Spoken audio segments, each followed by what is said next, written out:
according to the NBI, it might be connected to them.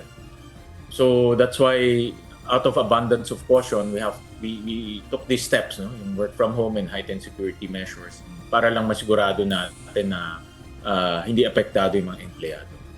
Posibleng may kaugnayan sa 18 nagpakilalang former bodyguards ni dating Congressman Zaldico ang umugong na banta sa seguridad ng Senado. Ayon kay Senate President Pro Tempore Sherwin Gatchalian, base sa impormasyong ipinabatid sa kanya ng National Bureau of Investigation, may posibilidad na may mga armadong grupo na maaaring manggulo sa Senado. Mabilis namang nilinaw ng senador na hindi direktang sinabi ng NBI na ang mga nabanggit na bodyguards mismo ang nasa likod ng bantang ito.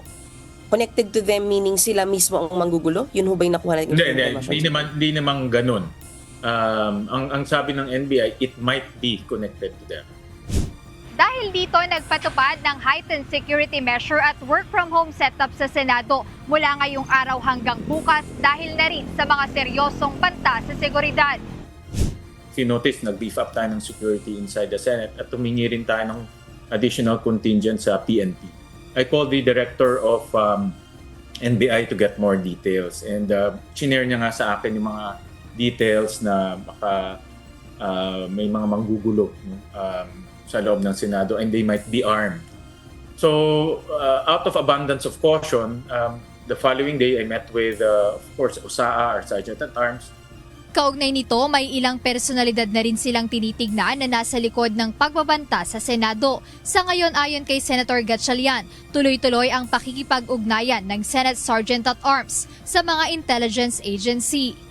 May mga personalities na na-mention ang NBI. But hindi ko muna sasabihin, no, because we're investigating and validating. So we're cross-referencing it also with other intelligence agencies.